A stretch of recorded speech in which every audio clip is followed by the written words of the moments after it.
fire. And let's be honest, who doesn't love a good dumpster fire? Joining us inside the Bachelor Pad this week is a guest who you probably wouldn't have seen coming, but she's coming right on time. Guys, welcome Kameran Alareqi into the Bachelor Pad. I think today is going to be a great topic. This one is going to require some of you bachelors to put on your big boy pants. You couples who've been listening in saying I've been neglecting you. Well, hopefully I feed you a little bit today. And I know our bachelorettes are going to love to hear this because it benefits you as well. So it's literally something for everybody. Sometimes I think that we hear these tropes and we get so turned off of relationships. As a guy, we're always told that we need to do better. We need to communicate more. Sometimes women are told that they just need to be realistic and lower their standards. Guys, where they're at. I do agree. Meet your partner where they're at, but that doesn't mean that we should be compromising our standards in the process. So maybe it's because we're trying to treat our relationships like a relay race instead of like a game where we need to round the bases, because you can't start at home and end. Well, I guess you can start and end at home, but there's a lot of things in the middle. Yeah. Today, we're going to get into some of these topics that hopefully will give you guys tools to become better communicators and better partners as we get into the summer. Cameron, thank you, like I said, for hanging out with us today. Tell us a little bit about you and your story. You've lived through your fair share of dumpster fires and relationships. Yeah. Thanks for having me. I'm super excited to have this conversation. I love that you guys talk about the dumpster fires because I was the dumpster fire at one point.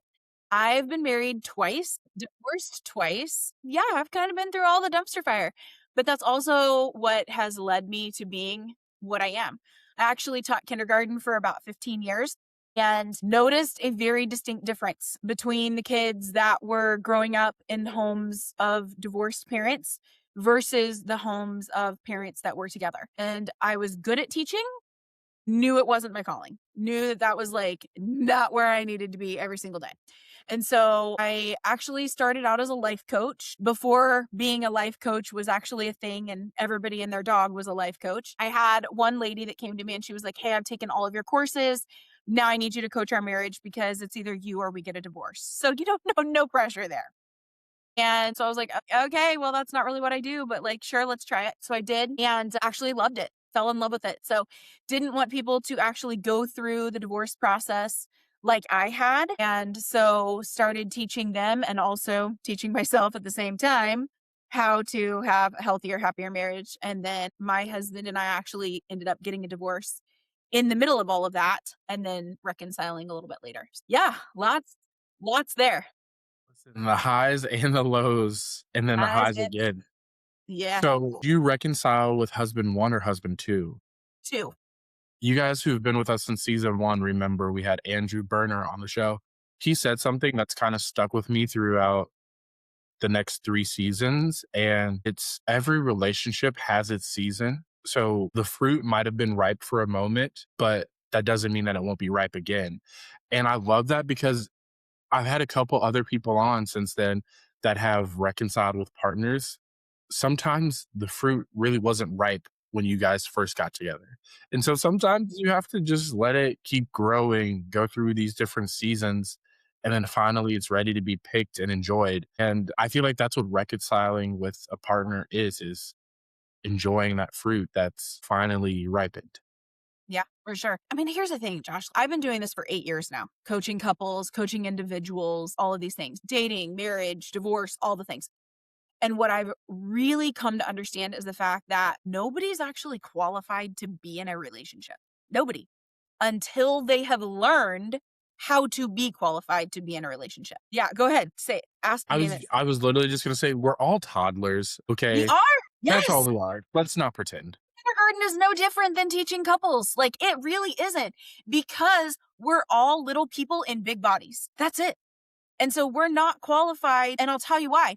Think about this. Repair is one of the things that is missing from every single relationship that I coach, every single one. But if you think about this, we are all a product of our environment or because of our environment. We are a product of our education, our experiences, and our exposure. When were you exposed to truly learning how to apologize? Probably about preschool. Yeah. Don't take crap from your friends. That's not nice. Now say you're sorry. and go your separate ways. Then you're never taught to say you're sorry again, ever. And then you get into a relationship and you're like, sorry. But then you move away, or like move on, go to your separate corners, whatever, go on with your life.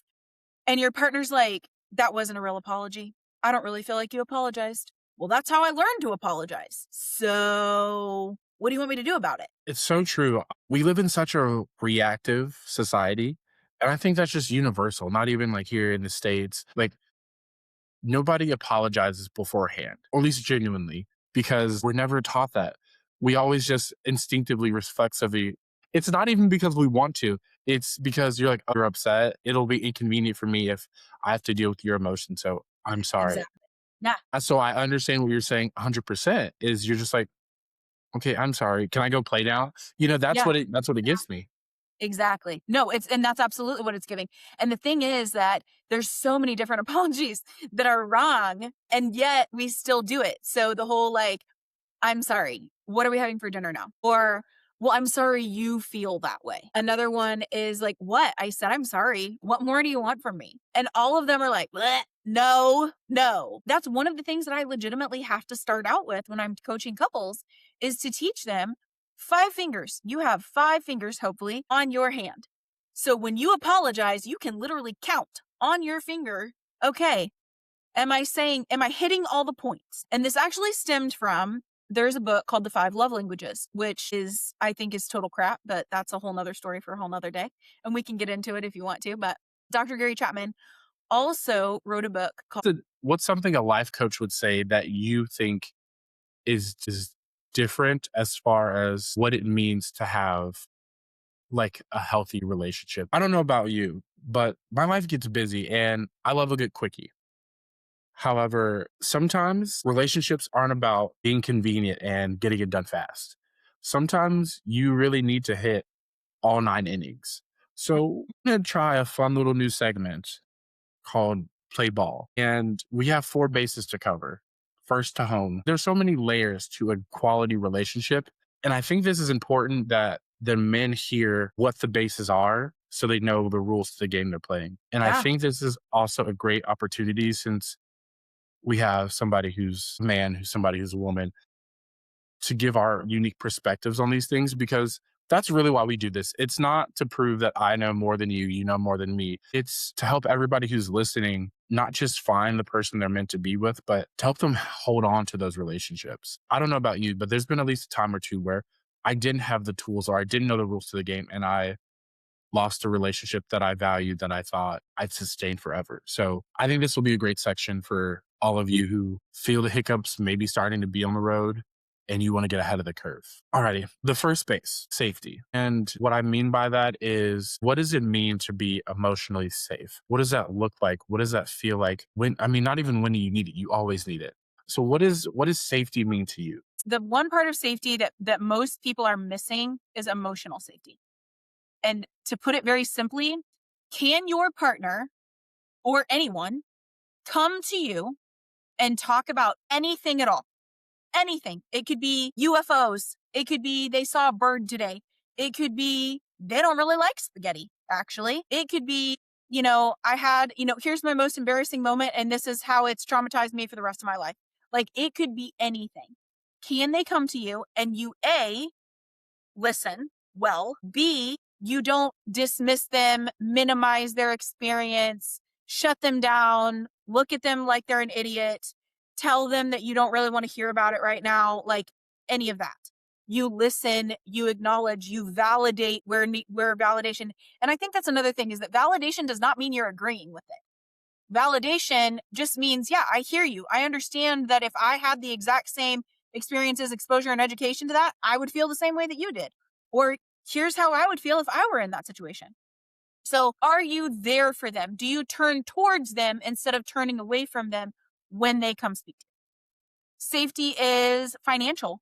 If you are in a committed relationship and you are sharing bank accounts and all of that, are you spending secret money? Do you have accounts they don't know about? Do you have a wad of cash like you are a drug dealer hidden in your console or your underwear drawer? Like things like that. Are you safe? Do they have all of the information that they need to make the same choice that they're making now? Or if you gave them other information, would they maybe change that decision based on the information that you're now giving them? Social situations. Are you considerate?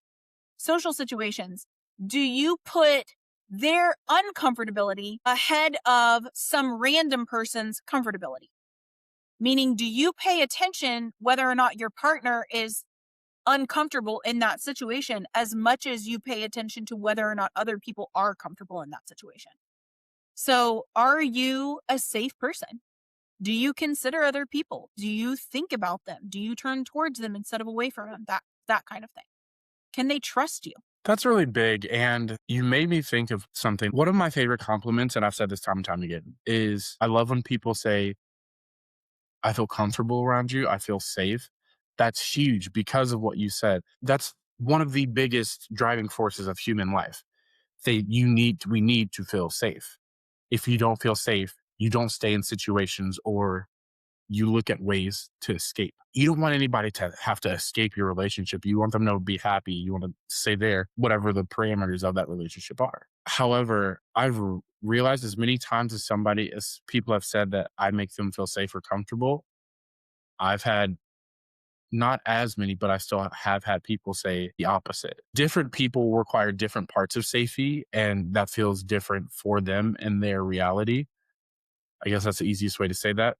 And what I mean by that is some people don't need the financial safety. They're set, they're comfortable. They need a lot more emotional safety, or they've might have gone through a lot of emotional manipulation. So they need somebody who is transparent and consistent.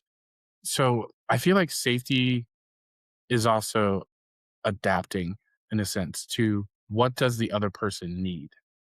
You need to feel safe in your relationship 100%. Like do whatever you need to do, but also what is your partner needing to feel safe in this space as well? And I can admit that I haven't always thought about the second point of what does my partner need to feel safe. I just thought this is what safety is. And so I present that. Yeah, so I think it comes down to two things. Is the first thing is authenticity. When we are fully authentically who we are, that comes with that self-awareness, it comes with knowing what we want and who we are and all the things. When we're fully authentic, that opens the door for our partner to accept us or not accept us. Hey, this is authentically who I am. And yes, of course, I'm willing to grow, but I'm not willing to change just to be, like I'm not a puppet. I don't want to change who I am fundamentally just to fit into your box that you're wanting me to fit into. But this is authentically who I am. This is what you're going to get all the time, no matter what, in any situation, no matter who I'm around, that kind of thing. But I'm also willing to grow to provide that safety and that space if you need a little more in this area or a little less over here. The second thing is a lot of times we want to live by the golden rule, but we also need to live by the platinum rule when we're in a relationship. And the golden rule, of course, we all learned it when we were kids, treat others how you want to be treated, but Right. also treat others how they want to be treated, right? So, and that comes into that different cultures need different things, different religions. When you are in a different space that isn't the same as yours all the time. For example, when I first met my husband, I went to Egypt, right? I'm not going to go to Egypt and dress like an American, act like an American, talk and walk like an American, right? Like I'm going to go over that. Like some of that would be highly offensive to them in their country, right? It's like somebody moving here and being like, well, why don't you speak French? Well, because it's America. Like the primary language here is English. I don't speak French. But if I go to France and I'm like, why don't you speak English? Because you're in France, friend. You know what I mean? Like it's that kind of thing. So having enough wherewithal to, like you said, look at your partner and say, what do you need more of? What do you like? How do you want to be treated? That's really hitting the nail on the head of kind of the whole theme of this. I tell people there's no right, there's no wrong way to learn, to support Hmm. your person. There's no winning, no losing. That's not what we like. I don't want to win a relationship. And I for sure don't want to lose my relationship. But your first point early on was it needs to be a win and a win. My goal is just for us to be happy. Like that's just a feeling. I want to make sure that you're happy, that you're comfortable, that you're safe. And I want the same in return. I don't think that we like necessarily need to, you said, give up or change who we are to achieve that. But that takes some time. That takes growth. That takes getting to know. And there are some versions of that that we can use as a cookie cutter template, no matter who we're dating or who we're married to or who we're working with. Like just so you can take with you in your relationship. But it's the fine tuning that really has the depth to a quality relationship. And I'm also a firm believer that if you don't feel safe, you can't create a safe place for anybody else, which is also a big point of Yeah. communicating is like, hey, you need to be able to be like, I don't feel okay in this moment. Because sometimes I feel like we're really at this era of like that was, I feel like that was an early self help era of if it's not serving you, just let it go. But Hmm. realistically, no, like stuff gets hard, life gets hard. So Yeah. you have to do some work. I like saying when things feel unsafe, let it go. The stove is too hot. Why are we touching it? Let's not touch it. It's a green light. Let's not walk in the crosswalk. But it's not our time to go. That's unsafe. Mm-hmm. Yeah, let's leave that situation. But when you are in something that you want to invest in, you have to take the time to have that depth of flavor, to know, to do a little more than just salt, pepper it. Let's get some paprika. Let's get some thyme. Let's get the herbs, spices, really build it to make it something that's nourishing, that you're proud of, and that is worthwhile. Totally agree. Totally agree. I think the divorce rate's almost up to 60% now. And that's one of the reasons why, because people quit too early. It's not perfect. It's not making me happy. Okay, well, are you making yourself happy as an individual? Do you have hobbies? Are you fulfilled? Do you know what would make you happy? Most of the time, the answer is no. And so then it's like, start there. Start there and then be willing to pour into. I think people are just lacking grit. And that's like one of my words is I will sit in the hard with you. I think that's what makes me a good coach. So we have to have that grit. No, for sure. I tell people the biggest growth happens when you're uncomfortable. If you're comfortable with every part of your life, that means you're really not trying to get better. For people who work out, you've been doing 5 pound dumbbells for 2 months. It's easy. They're like almost flying out of your hand. At no point did you think I should move up to 10 to 15 to 20. No, you're staying at five. You're comfortable. You're not really trying to improve yourself. And that's what we need to do. Like, hey, okay, this relationship, shoot, we stepped up. We're in a deeper level. This isn't the 5 pounds, just first date honeymoon phase anymore. There's some serious weight to this. You have to stick it out. You have to keep doing those reps. You can't just put the weight down and be like, no, let me go back to five. And so you to that point, and that's why we're at that 60% separation divorce rate is because you're not sticking it out. It's hard. It hurts. You're like, no, thank you. Yeah, Yeah. exactly. No, I totally agree. And that's what I tell couples all the time. There's three things that are needed for a good relationship: commitment, trust, and friendship. I can teach you how to rebuild trust all day long. I can even teach you what the components of a really great friendship are and how to create that and how to have that.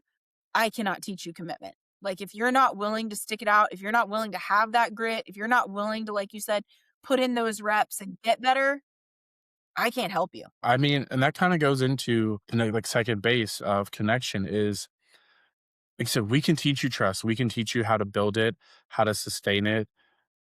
I can't teach you to commit. So often before people get to the divorce step, they get to the friend zone step, the dead bad step, and they turn into roommates more than couples or partners. So I mean, like, what's one way you help couples kind of avoid ending up in that dead bed friend zone roommate situation?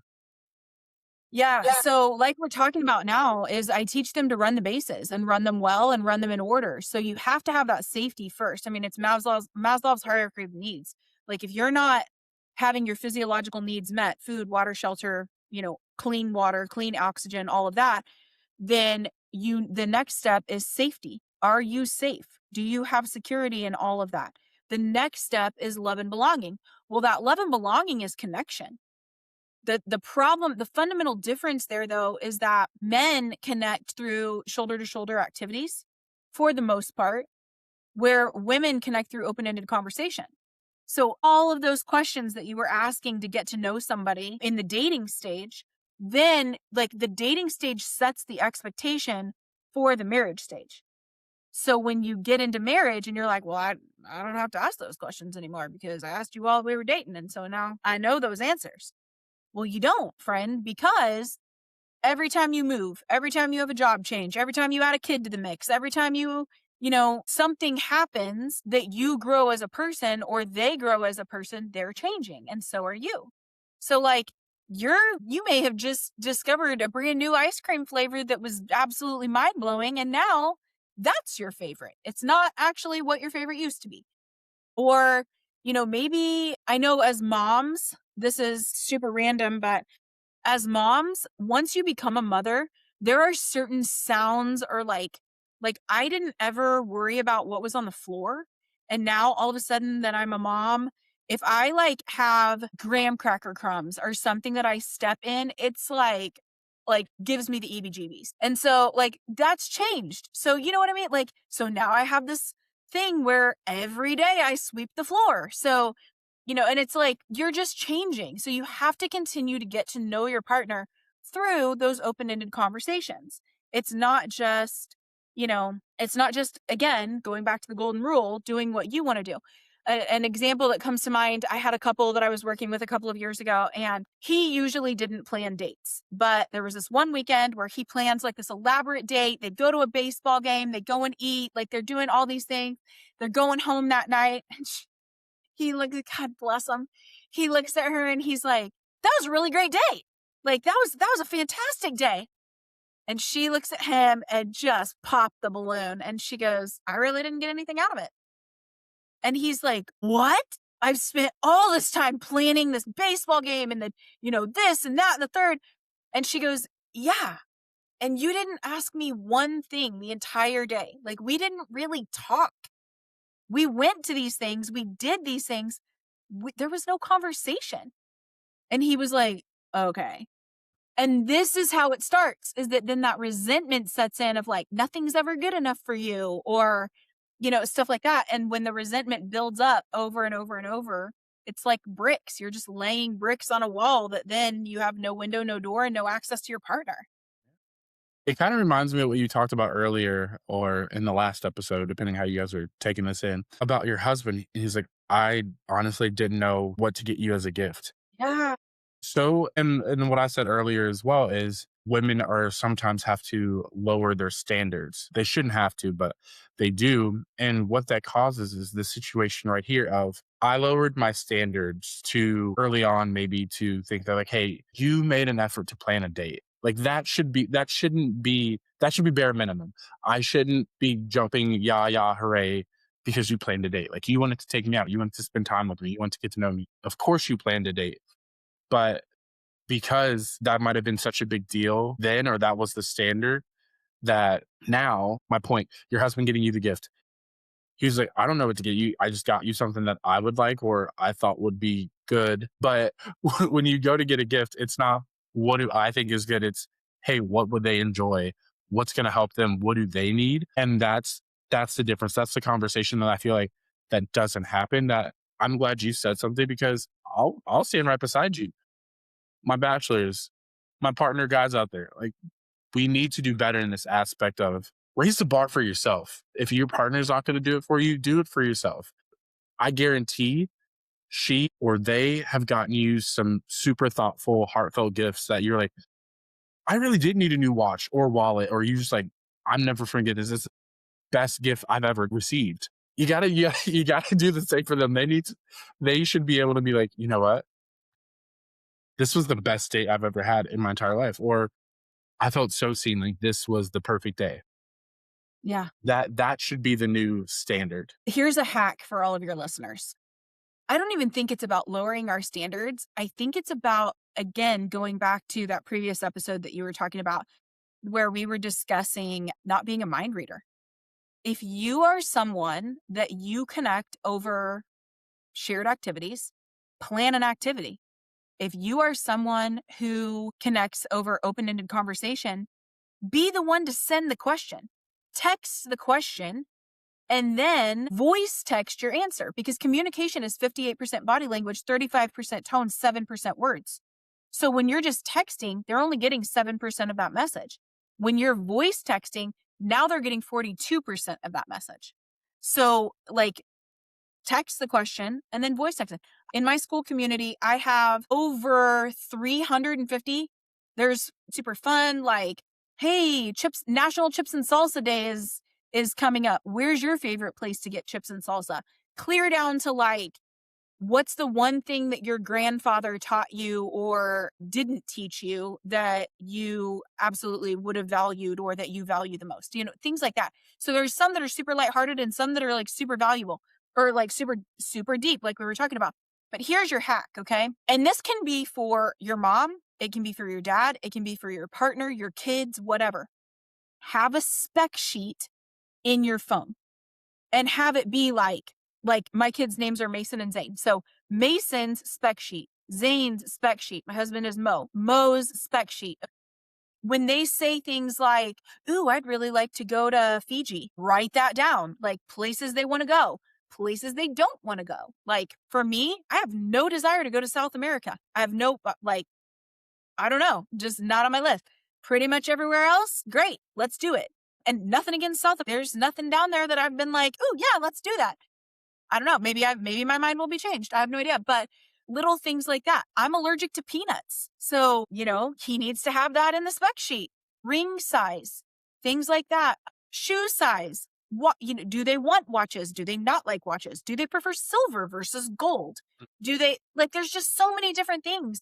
Have that all written down so that when you go to get a gift, so that when you go to the grocery store, what have you, you can just pick up their favorite thing and not have to text them and be like, "Hey, so what'd you say about that one thing?" Or when a holiday rolls around and you need a gift idea, you've already got a list of 30 or 40 things that they've said throughout the year of, "I would really like to have this," or "I really need that."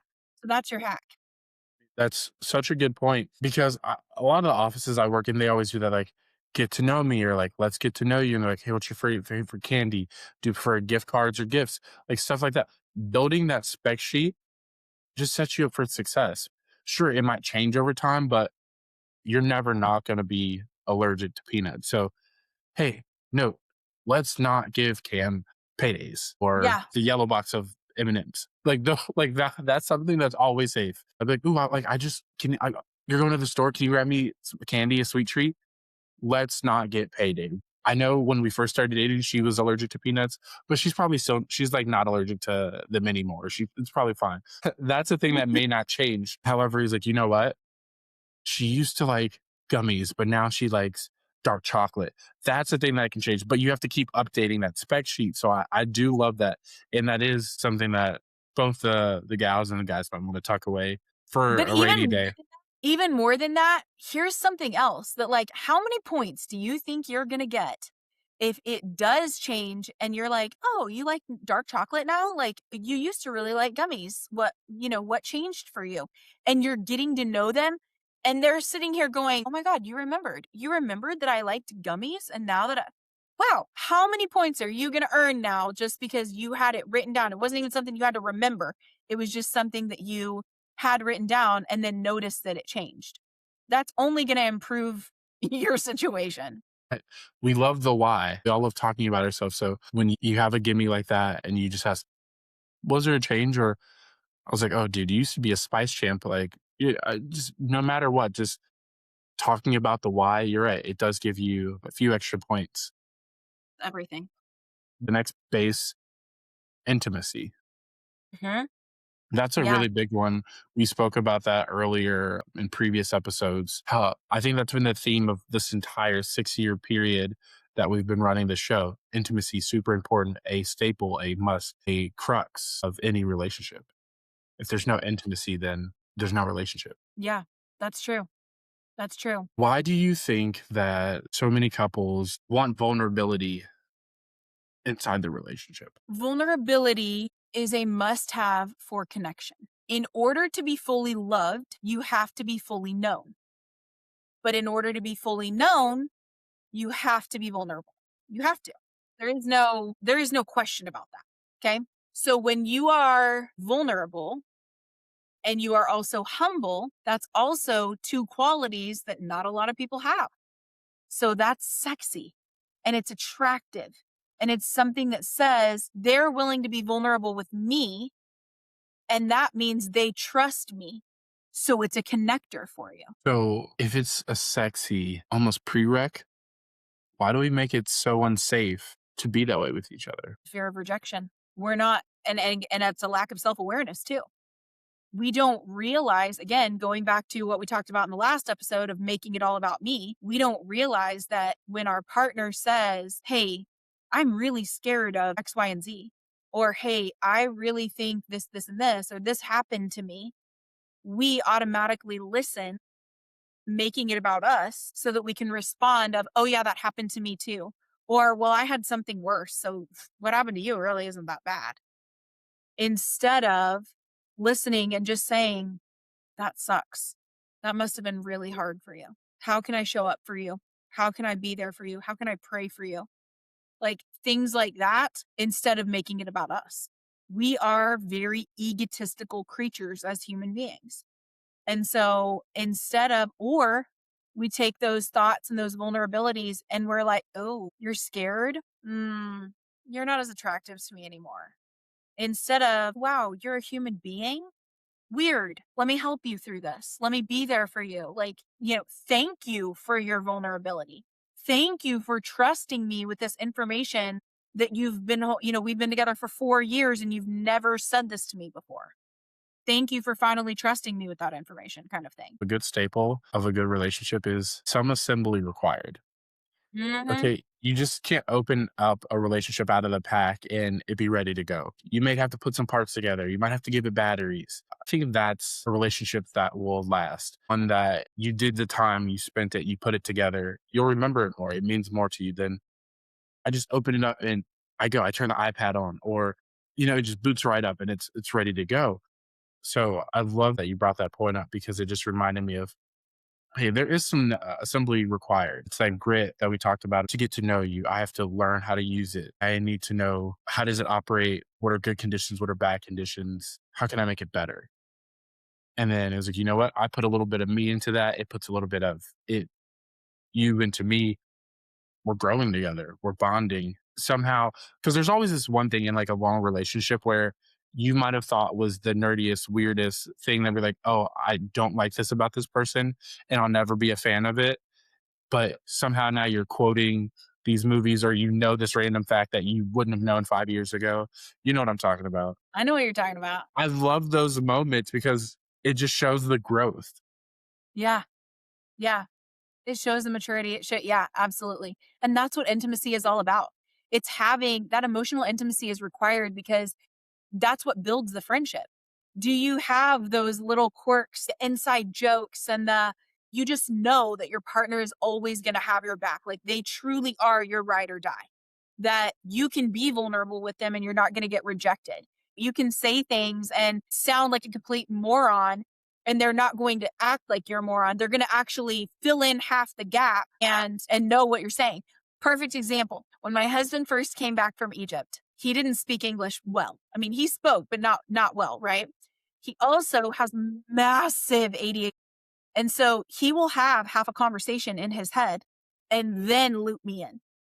And at first it used to drive me nuts and I would get so mad. And I'm like, what the hell are you talking about? And now, after over a decade, he'll call and be like, hey, that thing that's in the garage, and I'll be like, oh yeah, side table, up on the top, third, like move to the right. And he'll be like, oh yeah, okay, got it. If he's talking to anybody else, would even know what he's even remotely referring to. But because he calls me, I know exactly what he's talking about. And it's almost like this telepathic thing that only he and I have. That's what makes the relationship. That's what makes the friendship strong. And that's why you need that. Which actually, are you ready to move into home plate? See, look at it. Okay, We're already developing we're developing. it's friends already. So here's the thing. So for women, in order to open up and receive, right, to receive a man, we have to have that emotional intimacy first. Okay. Which is why when we like go home with you on a one night stand or whatever, it's because you've been vulnerable, you've said all the right things, you've done all the right things that night, blah, blah, blah. We feel safe with you. Now, whether or not that's consistent and whether or not that continues is a whole nother story. But that's what makes the relationship so great is that we have to have that. And men typically get that through sexual intercourse. When they're having one night stands, they're looking for the intimacy and they're not finding it because the vulnerability, the trust, the are you my true ride or die isn't there yet. And so this is why the hookup culture is just absolutely demolishing people's self-esteem, the dating scene. This is why everybody's like, oh my God, no. I would rather put hot fire pokers in my eye than date right now because that's what's missing. That plus the abundance of options. Before, we were so like your neighborhood, your community really mattered because if Timmy St. John had hooked up with Susie, Sally, and Amanda, we knew about it. And that told us a lot about Mr. St. John. However, Mm-hmm. now we go out so far that the likelihood that the three people you hooked up with know each other, minuscule. So A, you don't think it's a problematic behavior, but B, we start to desensitize ourselves because there's no consequence, there's no connection to our action. So you're right. Dating right now, super scary, super scary. Unless you end up at one of the not so bad events where dating's fun, it's safe, and you might fall in love. But like that's like in a couple more weeks. It's so true. The ladies need that emotional intimacy to really drop down into their body to open up to you. And there's a difference. We talked about this a few episodes ago. As I believe when I was younger, and I still believe it, there are three different types of physical intimacy, and that's hooking up, making love, and then there's sex. The too many hookups are happening right now, and we're not trying to get to these deeper, more nourishing layers. But once you even if you accidentally stumble into one of those deeper layers, you never want to go back to the TV dinner because you've now had a home cooked meal. And then after you get to the home cooked meal, you've had a gourmet meal. And that's that making love. That's that deep, passionate, passionate. I know you, you know me. We start to connect and just move together type of feel. And like shit, you can't have one without the other. Yeah. So I love that you bring that up as home plate. I don't think no matter how well I perform physically, if we don't have that emotional connection, our relationship won't survive, especially if we start to resent each other. You know, there's this one thing that really brings to mind as you're talking is that men always have performance anxiety. Like there's always some kind of a performance like, "Oh my god, am I doing it good enough? Am I is she, is she faking? Does she really like it?" Like all these things. A man can go completely flaccid in the middle of the act, and if there is a deep enough emotional intimacy, she is not even going to care. She is gonna get down there and try to get it back up herself. She's gonna like, no problem. We can just sit here and make out. We can cuddle. We can go to sleep. It's not a big deal. Like your definition of what good sex is completely changes when Oh, the yeah. emotional intimacy is present. The thing is that is going back to your previous question about how do you help couples avoid the roommate stage is when you are running the bases and you are running them correctly and in order, you don't get to the roommate stage. Because typically, when the roommate stage starts, it's because you're missing the emotional safety. Your partner has come to you one too many times, and you've been like, this is not a big deal. Why are you even talking to me about this? So you've struck out. You haven't even gotten to first base and that's where the roommate stage starts. Or you're not connected. You're spending way too much time in the logistics of life. I'm working too many hours. We've got because we're not prioritizing the relationship. Now we're in the roommate stage because we're not actually connected. We're not actually, prioritizing that time, getting to know each other, being physically intimate, being emotionally intimate, getting to the meat and potatoes of the relationship. It's just passing ships. No, you bring up the point, and the simpler version that I tell my clients is you need to score more than once. Because what happens where you get in that friend zone, dead bed situation is you're like, I don't need to ask the questions. I already asked the questions. Yeah, you scored 1 point. 1 point's not going to be enough to win the game. You have to keep scoring. You have to run that score up so that when the other team maybe has a good volley and goes and scores 2, 3, 5, 30 points unanswered, they're still at a deficit because you've put so many points on the board. But so often we get complacent with just that one score that we had that stopped we stopped trying to round the bases. The way that I describe it to my couples is you have to think of your relationship like an emotional bank account. Are you putting more in? Because every single day you're going to be taking out. We So got are you bills. in every single day that you can still take out and you're not going to get an overdraft fee? It's like emotional bills. Like you said, there's always going to be something that we have to pay on, whether it's the Hulu subscription, the Uber Eats, the DoorDash, the electricity. Like there are all these emotional costs that are coming into our relationship. But if you're not working and I'm not working, who's depositing into this bank? No, I love that. I love that. Exactly. Yeah. Well, Cameron, I said this at least 3 times. You've been such a beautiful whirlwind that I've enjoyed the journey, the depth of our conversation because we really talked.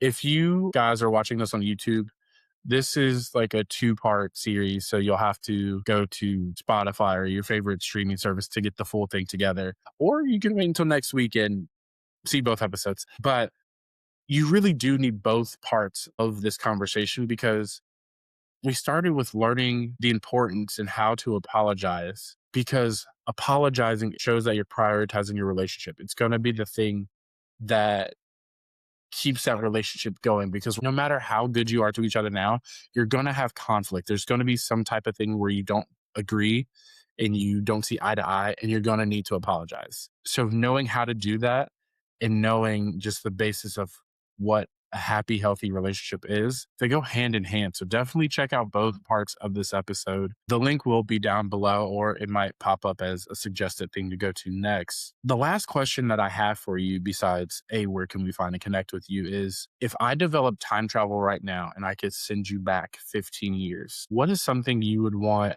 not just younger you to know, but even your friend group to know about love, about relationships, about intimacy? Everything starts with you.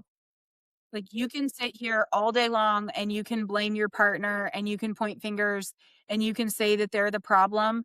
But in every relationship, there's a common denominator, and that's you.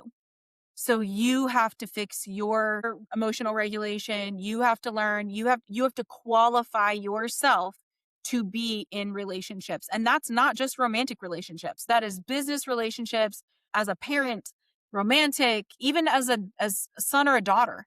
Like, you have to qualify yourself to be in those relationships so that none of them are toxic and so that you don't have to apologize to people. You can argue every single day. It doesn't matter. If you don't have to apologize to people because you have worked on yourself and healed so much, that relationship is most likely going to be healthy because you've done the work.